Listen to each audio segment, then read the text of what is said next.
good evening. For the second time, Henry Grijoe live here on the Trump Republican page, and we are on the second show for tonight. We had a great show a few minutes ago with Frank DeMartini, which was candidate number one in this rumble that we have for Thursday, October 12th, 2017.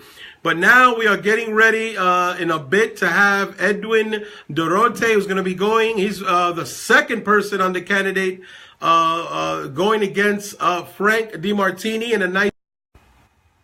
I know I made it seem like this was kind of like a boxing match, but this is actually friendly with the GOP out there in California. And I just wanted to let you know, this is something friendly so we can show two candidates. It's actually three, guys. I wanted to let you know there was a third candidate, Omar Navarro, who I did send an invitation as professional courtesy, but the Omar Navarro camp never got back to me, unfortunately. So all you fans and followers of Omar Navarro have to know that they never got back to me. So please don't go crazy and don't tell me why I didn't have Omar Navarro. But we have two great candidates, Edwin Duterte. But the first lovely guest that I want to bring up that we try is going to be Elizabeth, a 9-year-old singing sensation, the national anthem and events.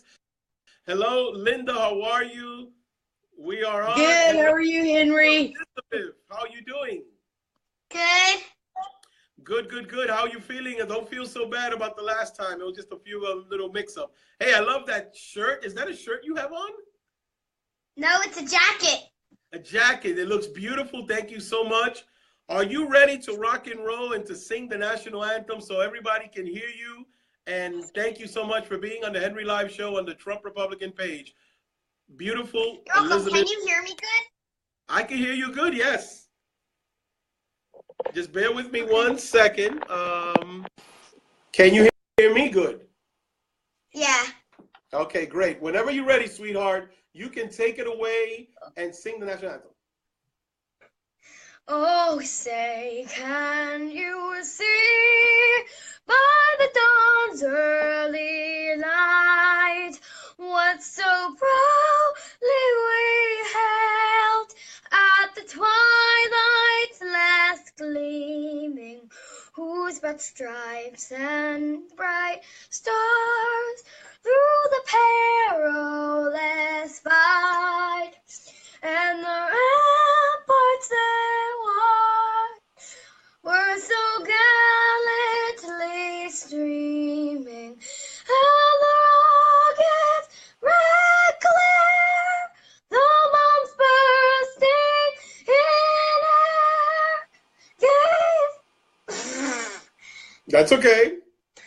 through the night that our flag was still there. Oh, say does that star-spangled banner yet wave o'er the land of the free and the home of the brave? Woo! Thank you so much, Elizabeth. Thank you so much. Sorry. Listen, sweetheart, you did beautifully. Do you understand? Even the best professional singers, to sing the national anthem, it can get a little tough, but you did great. You hit that high note. You know when you stopped and you kind of laughed and you sung again?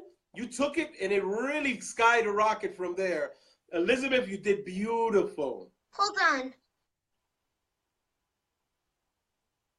Yes. I couldn't hear you for a second. Okay. Did you hear the last thing I said? It's okay. Okay. Now she You didn't sang- hear you. Okay, you sang beautifully. Did she hear that? Did you guys hear me? Wait a minute.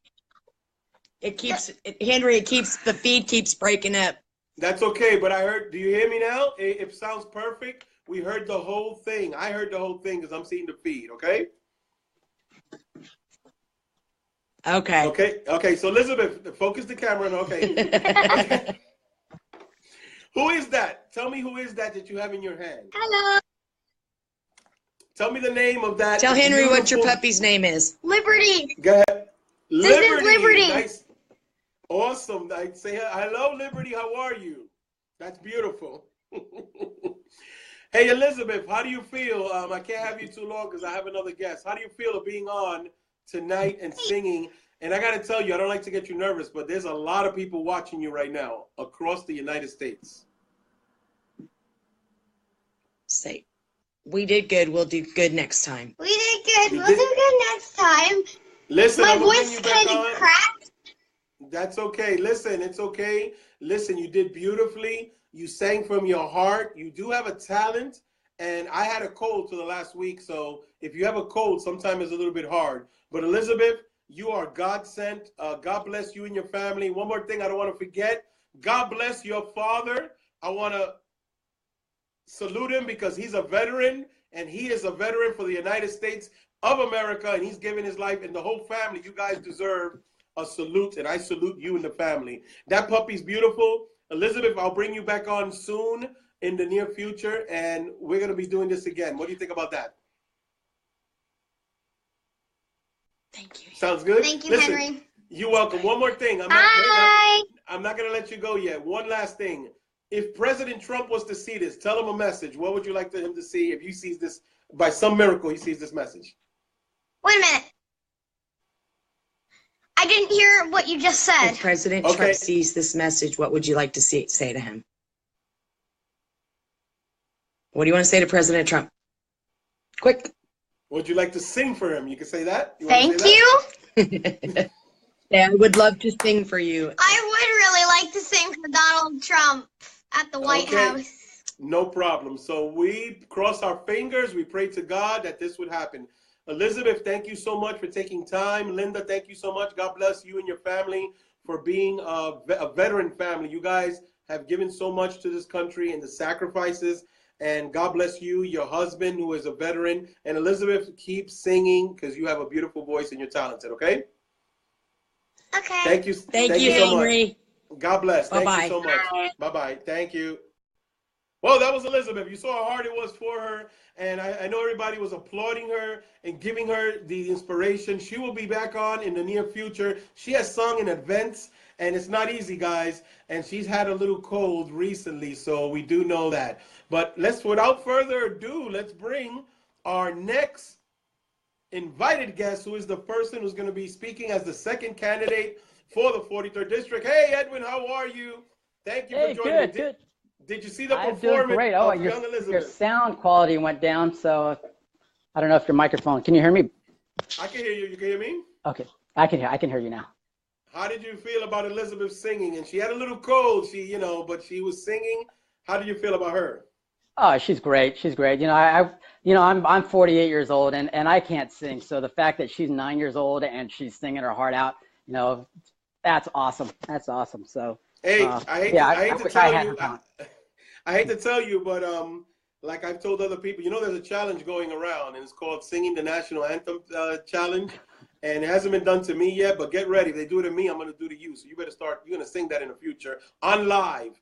I'm going to have to do it live, but I hate to tell you, I do have skills. I can sing a little. The only guy got a cold, but I'm pretty decent in my voice. But you're going to sing. I'm going to name you.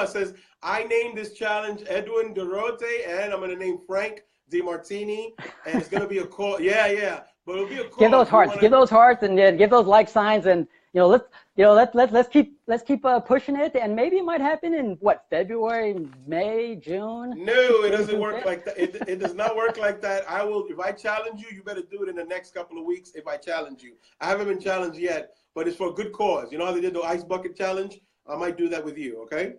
There you go.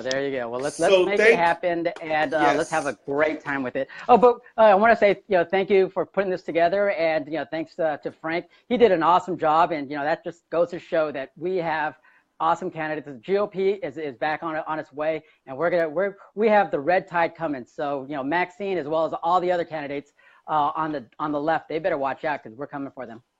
Exactly. The first thing is I was telling everybody that it's interesting that I call it the showdown, the 43rd District showdown, but it was just a game. We told everybody that you guys are actually colleagues, you guys are friends, but you're opponents at the same time. Before we get into you and your race, what you're running, can you tell everybody that? Can you let everybody know that Frank? It's like he's an opponent. We are both professionals. We know how to work with people.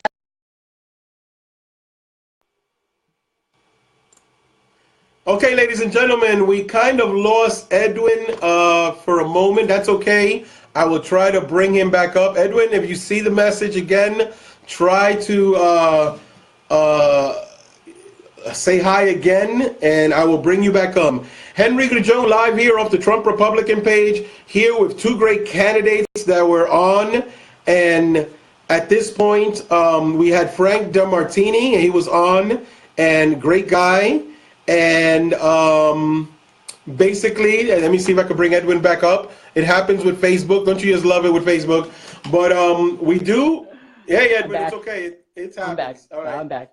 Yeah. Well, you gotta love Facebook. You gotta love. Thank you, Mr. Mark Zuckerberg. But what I'd like to say is, we have great candidates, and Frank is a professional. I'm a professional, and one thing I like about our GOP candidates, our true GOP candidates, we're America first, as well as we're professional as well. So more hats off to them and so forth. So thank you.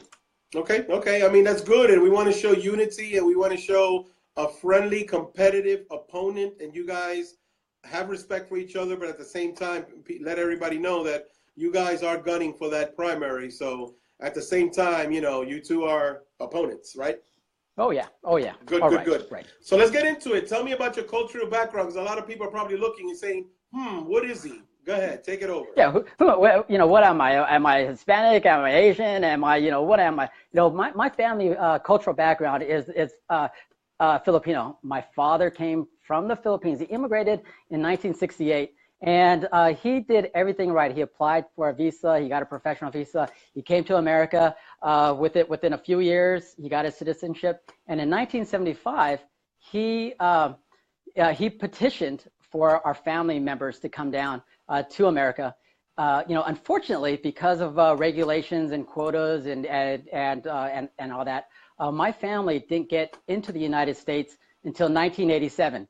So if you think about the immigration story, that my parents came to America, got their citizenship, and a petition for their family, my aunts, uncles, and cousins to come. It took 12 years.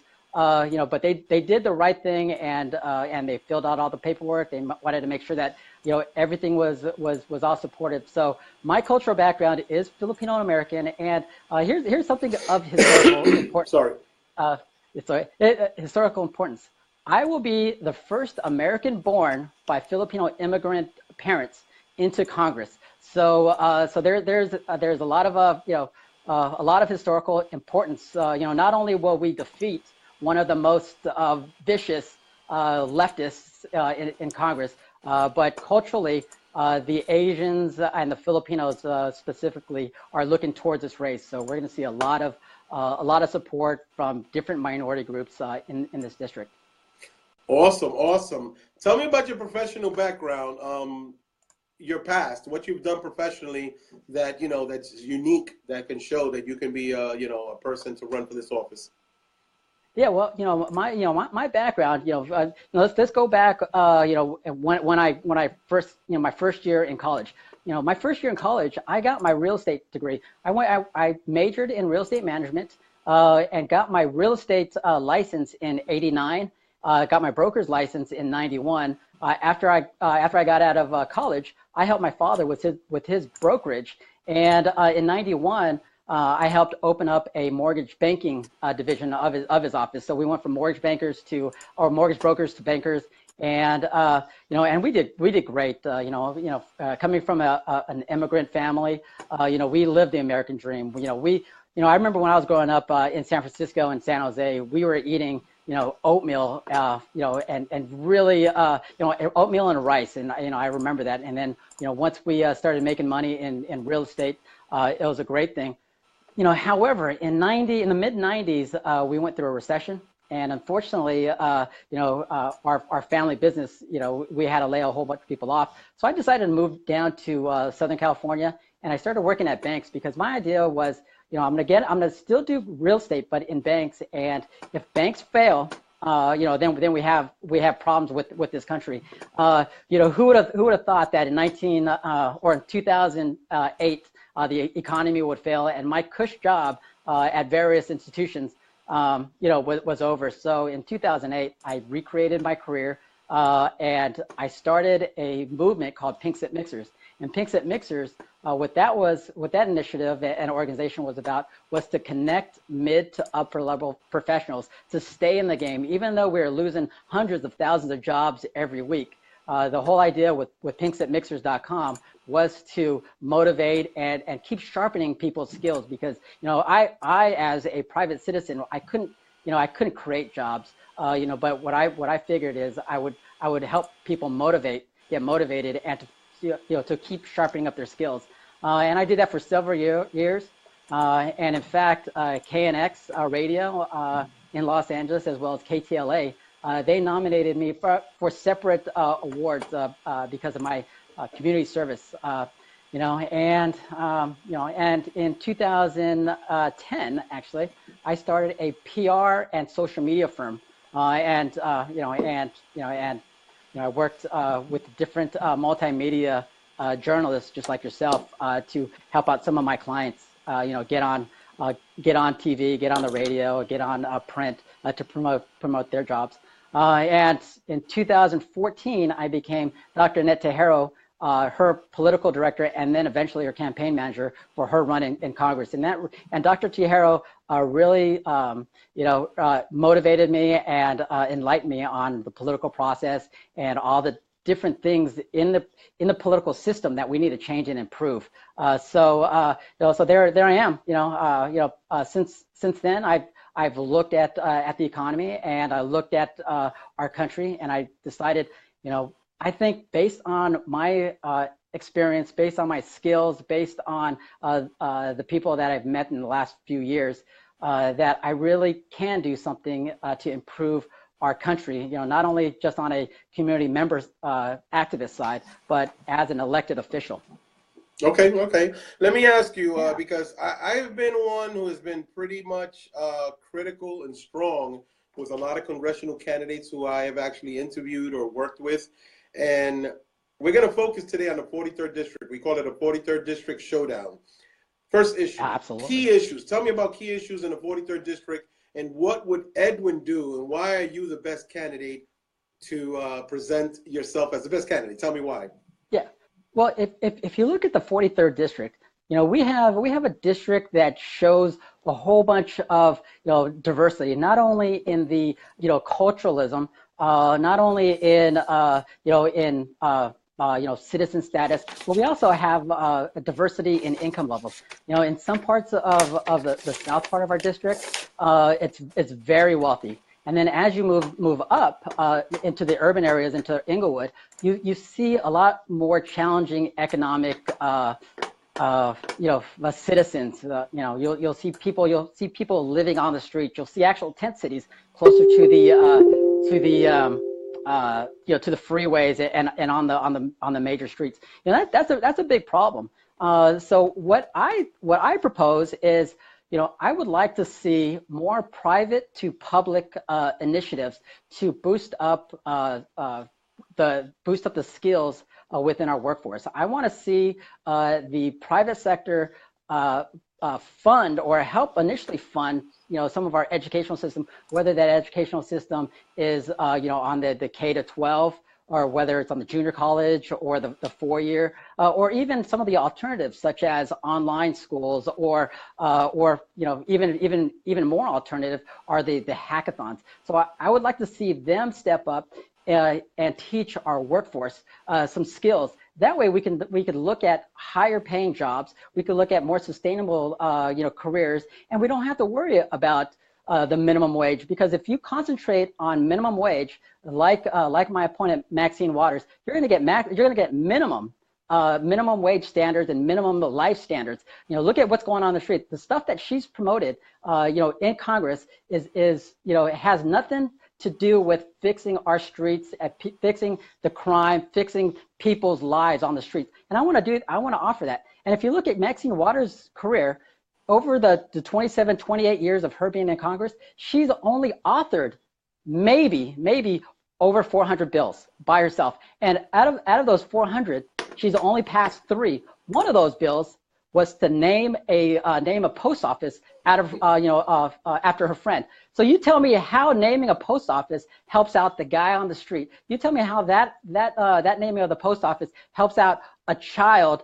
Get better food, get better education. So we have to get rid of Maxine Waters. Maxine Waters has done nothing. Let me ask you. So out of 27 or so years, let's not argue it's 28, 29, 27, let's say. She's a career politician. You're going to tell me that only 3 bills she was able to pass in the 27 years? Three into law. One was the naming of a post office. 2 was helping out with Haiti relief. And 3, I can't remember. So what that really represents is less than a 1% success rate. Do we want our politicians to have a 99% failure rate? That's unheard of. If you tried to get a job and you had a 2 or 3% failure rate, you get fired. So we have to retire Maxine. We have to fire her, and we have to really look at what we can do as a community to create jobs. And in Congress, we need to create the environment. We have to lower taxes, so companies can reinvest in one another. We have to fix regulation to make sense, because a lot of the regulations that Maxine proposes, as well as other officials on the left, they're making it so difficult for the entrepreneurs to start businesses. They're making it so difficult for regular workers to do their jobs. So we need to fix the regulations, and when I want to say, if you like what you're hearing, please check out Duterte for Congress, and you'll see a whole bunch of videos. You'll see a whole bunch of my stances. So I know we have 30 minutes, but again, if you like what you see, you can even go to edwinduterte.com. Awesome, because I already said it on when I had Frank on. I'm going to be putting up the links so they can follow you, not only to donate to your campaign, as many politicians need donations as much as possible, but also to ask you questions. I'm noticing right now that most of you guys are one-on-one. They could ask you questions, right? Go ahead. If anybody needs to ask you, they could ask me questions, and in fact, I not only will I answer questions either on Facebook, and my Facebook is facebook.com/Duterte for Congress, but I answer on Twitter, but I love having coffee with people. Love sharing, at evening, I like to have a beer with people, because I really want to know who is in our district. I want to know what concerns them, and I really want to, take their issues to Congress and find solutions. Okay. Let me ask you, I'm just curious. So your district, and the numbers again to everybody that's listening, I'll say it quickly, and don't worry about time-wise, but 222,521 Democrats that are registered in the 43rd District, 52,886 Republicans, 103,075 Independents, 324,518 unregistered. Mr. Duterte, tell me, what's your game plan? Because right now it looks like I want to get tough with you. You're a little bit an underdog. Not a little bit, you're a lot. You, Omar, and Frank are underdogs right now. I like the underdogs. If you put me, I like it. But tell me, what's your plan? You are 100% correct.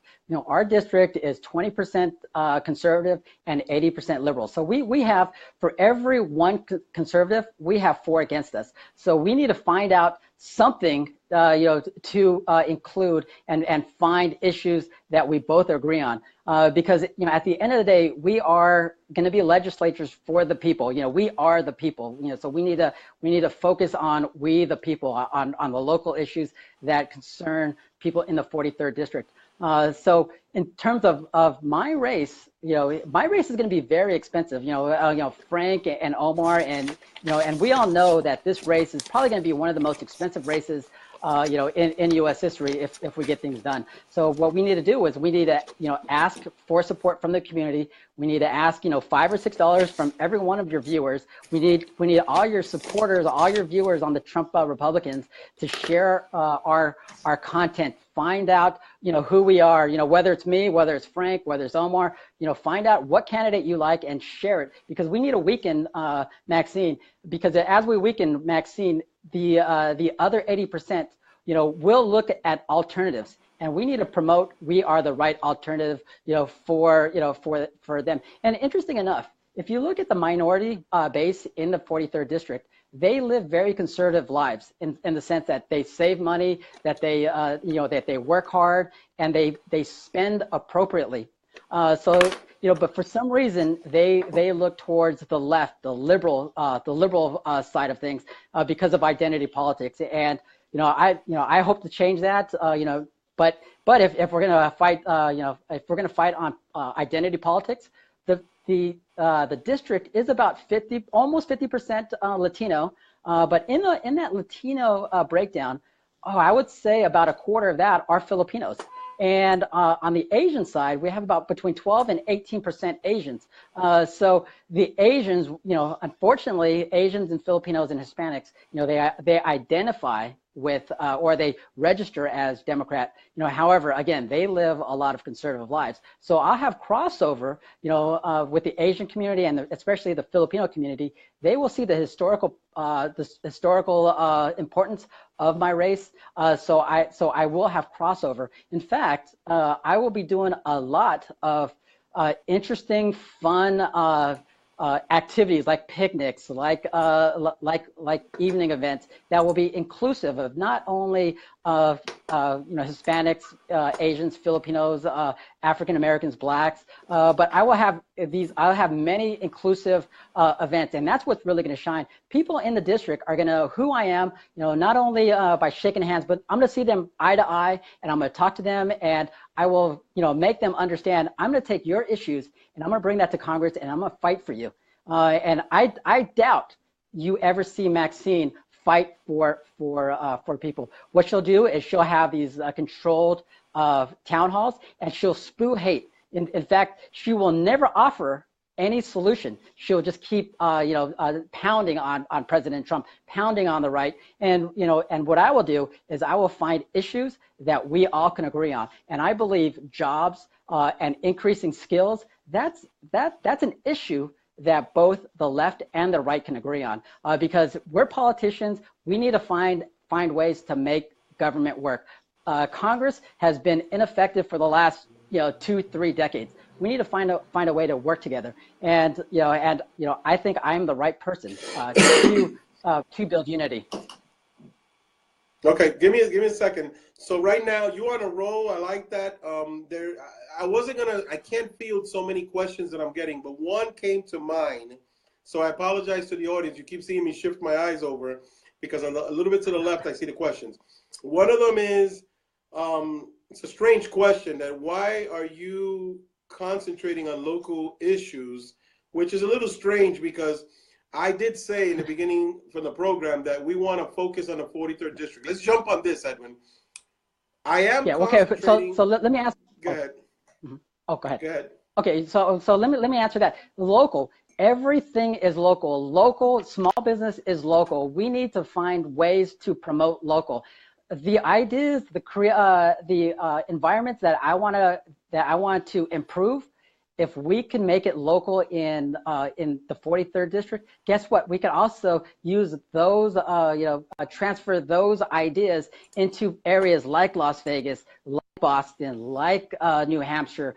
So even though a lot of the ideas will be local on a federal level, you could take those ideas and the local municipalities, the states, they can interpret those ideas and create the environment to make their local municipalities thrive. So local is very important. And when people say local doesn't really matter, I say local is the #1 thing, because the federal government creates the environment, and the local politicians, the council, the mayors, and to a greater extent, the governors, they will implement the things that we are going to introduce the legislation that will improve their cities, their towns, and their state. So yes, I am talking local, but on a federal level, we could create environments where every city, every state will thrive.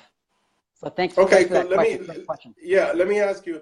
I asked Frank the same thing. CR, continuing resolution. We know that the government right now, the federal budget kicked in on October 1st, 2017. It's going to go, it's a temporary budget, the CR continuing resolution until December 8th. Right now, the president is actually negotiating with the House and the Senate minority Democrat leaders. What is your take on President Trump actually speaking with both minority leaders to try to get something done, because he feels, and it's true, that everything is stalled in the House right now, in the Senate? What do you think? Well, what would you say, in your opinion, as a congressman, if you're voted in? As a congressman, we need to work together, and what President Trump has offered is for Congress to figure things out and make deals. Otherwise, he is going to make deals, through executive order and whatnot. So what I will do when I go to Congress, I will not only work with conservatives, but I will cross the aisle and I will say, what do we agree on, and can we start negotiations from that? And I believe President Trump is also doing the same, where he is, he is not only challenging the GOP and the conservatives, but he's also challenging the liberals to make deals. So we have to continue that. We need to find ways to make our government work. And I don't know what else to say, but we need to make things work. Right now, the government is stalled. We see the healthcare bill it failed twice. We see that the president is trying to work with a tax reform. In your opinion, do you think we're going to have something done in Congress when it comes to the tax reform? In your opinion? For all disclosure, I'm not in Congress, and I want to be in Congress. I don't know what they're doing in there, because they do a lot of things closed doors. But I'll tell you this: if I was in Congress right now, I would say, let's close the doors and let's make deals. So I don't know where, your question is, what do I feel about about tax reform? I wish I was in office right now. So I need every one of you guys to go to my website and donate $5 so I can get into Congress and close the doors and pound my fist and say, we need to make deals. We need tax reform. We need to look at the budget. For every cut that we do in taxes, we need to find equally the same cuts in the budget, because we don't have a tax problem per se. We have more of a tax spending problem, and that's what we need to do. We need to find out where our money goes, and I'm sick and tired of all the lawmakers putting money to where I don't even want it to go. So I'm mad about a lot of that, and we need to look at the budgets, because without looking, while we adjust the revenues, the taxes, and with tax reform, we also need to find out ways to improve the budget, so then we still have things like Social Security, so we can have ways to pay off unplanned events like hurricanes and tornadoes and for other emergencies. So okay. So I wish I had the answer, and I wish I could say that Congress will do their best, but I'm not in Congress, and I need everybody's help. Okay, and we you know what? It's a lot to talk about with the short amount of time that we have. Tell us now. Let's talk briefly. We're coming to an end, but I really want you to speak about immigration in DACA, because you do have about 50% of your voters in the community, or they're Latino, and most Latinos, even if we're legal, and I'm a Latino and I'm American born, I take it to heart because I have family that are facing the DACA and immigration issue. What's your take, Edwin, on DACA and immigration? My stance on DACA and immigration is this: you have to understand my background to understand where my stance is on DACA and all the other immigration. My parents came to America legally. They got their citizenship legally. They petitioned and supported my other family legally. It took 12 years for them to petition and get into the United States, but they did it legally. They didn't cross the border. They didn't give up. You know, they just kept proving that to the government that they can be supportive, that they don't worry about living on government benefits and so forth. So my stance is, we need to look at immigration, and we have to look at the legalities of immigration, and we also have to look at the ways we do things administratively, because how we deal with DACA and immigration is, unfortunately, we're doing it through the criminal justice process, and we need to change that. We need to look at the administration of immigration, and we need to find a way to fix it. In terms of the kids of DACA and so forth, we need to find a way to work things out. So we need to make deals with the participants in DACA, and we need to find ways where it's not going to break our economy, because to deport 800,000 kids as well as their family, I'm afraid that could lead us into a major recession,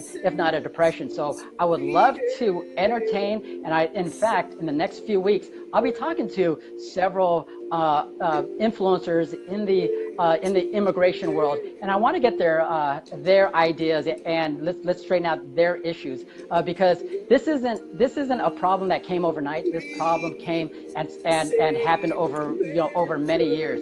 And we need to find out the right solutions to make things happen. So, I will support President Trump of what he does, and I will make sure that we do things the right way, that's legal, and that is affordable to the United States of America.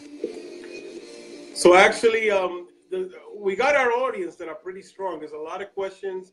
I got to answer something. Somebody got bent out of shape because I'm playing music in the background. Guys. Hey. That's just a cue to let you know the program is ending. I don't want people to get offended, but I didn't want to say that. But I didn't get offended. I know you didn't, because you knew. But this is people hear this. It's not that I'm trying to be rude, and it's just it's a cue to let you know the program is coming to an end. We would love to be here an hour, 2 hours, but we have so much to talk about, right? So we have tons of time. This election we got 6 more months. So even though I have 2 or 3 minutes remaining, I appreciate you, Henry. I appreciate the Trump page, the Trump Republicans, and Derek and everybody. I really appreciate everybody. Yes, of course. And I want to let know, I'm seeing people on that I know that are Omar Navarro supporters. I gotta also touch this subject. I did invite Omar Navarro. For the record, guys, I sent an invitation. It was back on Sunday night, I think it was, and today's Thursday. I did give him enough chance to appear. He did not. His camp did not get back to me. So everybody that's out, please forgive me. I did not mean to offend anybody. Edwin did not mean to offend anybody, or Frank, but I got to tell you, grassroots movement. Edwin, I'll leave you with that as a final thought. Don't worry about your links. I'll put that up. Everybody's going to know where to find Edwin, where to donate to him. But you want to tell us where to find you? Tell us about any events that you got happening. And then please close out letting us know this whole thing, when it comes to the harmony and what we're trying to do at the GOP. But go ahead. Where can they find what events you have? Yeah, well, so I will be creating events, starting in November and December, and those events are going to be not only fun, but they're going to be very inclusive. I have several hundred people coming to these events. In fact, one of the events we're planning it probably in January, February, is a lowrider event. So we're going to have a whole bunch of OGs at the park. And we're gonna unite the Hispanics in the district. So check out Duterte for Congress Check out facebook.com/Duterte for Congress and find out about some of our events, because they're going to be a lot of fun. We're going to be creating events that has not been seen in the 43rd district. So thanks for the opportunity, Henry, and I appreciate everything you do. Awesome. Let me ask you, thank you so much. I want to make this fun as an ending. We're already ending. We're now down to the last minute. Would you like to, and please, if you don't want to, if you don't feel comfortable, that's fine. Would you like to put a challenge to Omar Navarro for a debate in the future on Henry Live Show, and I'll get you, Frank, and him on? Would you be interested in a debate with you, Frank, and Omar? Yeah, I would love to have a debate with all of us, because then you'll see how we shine, how we differ, how are things that we agree on. I think it would be very interesting, and it'd be very fun. I know for myself, I would love that, and I don't speak for Frank, but I'm sure Frank would love that. And yeah, let's see if Omar would show up. We would love that. So we need to show Maxine that we are the GOP is right for this district, and we need to shine. And and that's what So I wouldn't call this the thing that we did today the showdown. I would call it the GOP showcase.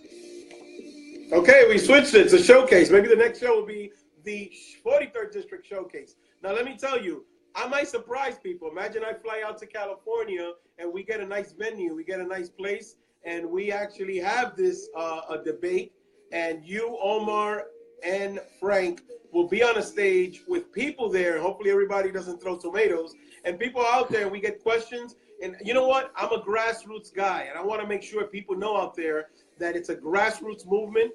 And I like the fact that you guys have appeared on the Henry Live Show. I'm not Hannity, I am not Tucker, but I am Henry Live, and I'm a small guy, but I'm a grassroots person. So take it away as a last thought to everybody, and we could close out the show with your final thought. Yeah, and I'll comment. I have one final comment on that.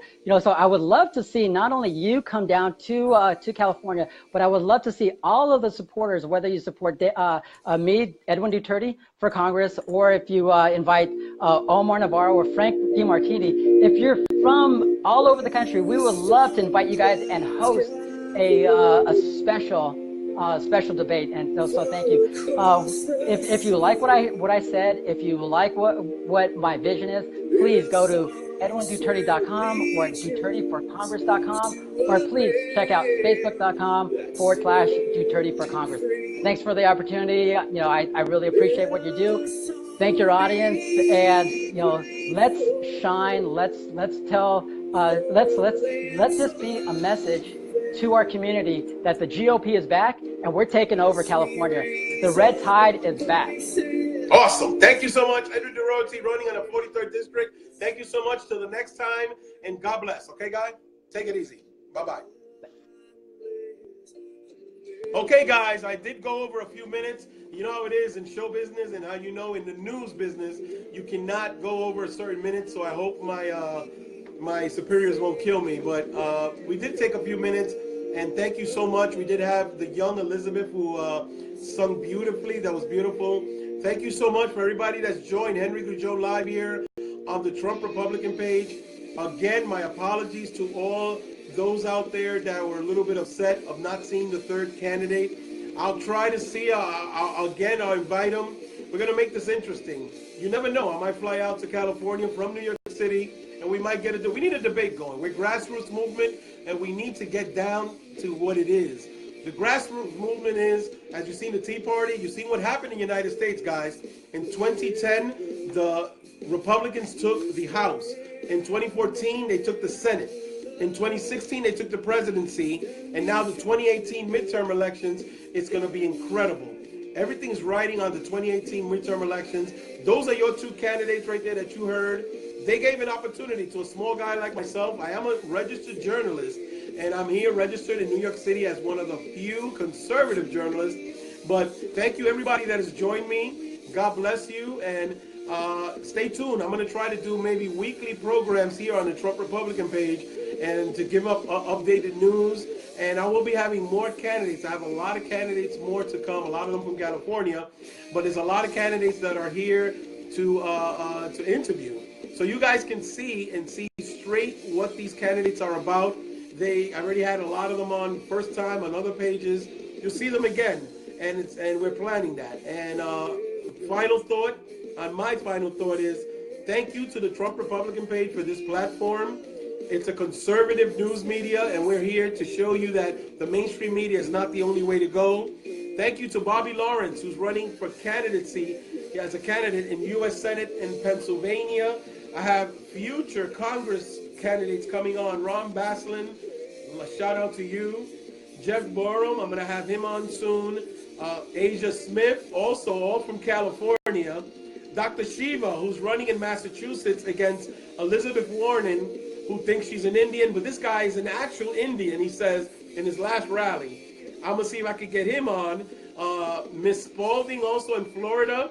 She's out there, and let's see if we can get so many more. The New York City mayoral race also, I'm covering that too. Nicole Milikatis is running against Bo Dito and against the incumbent Mayor de Blasio. So hope to see you soon. God bless, and thank you for the Trump Republican page and Henry Grujon Live. Thank you. God bless United States, and God bless our President, Donald J. Trump. Thank you.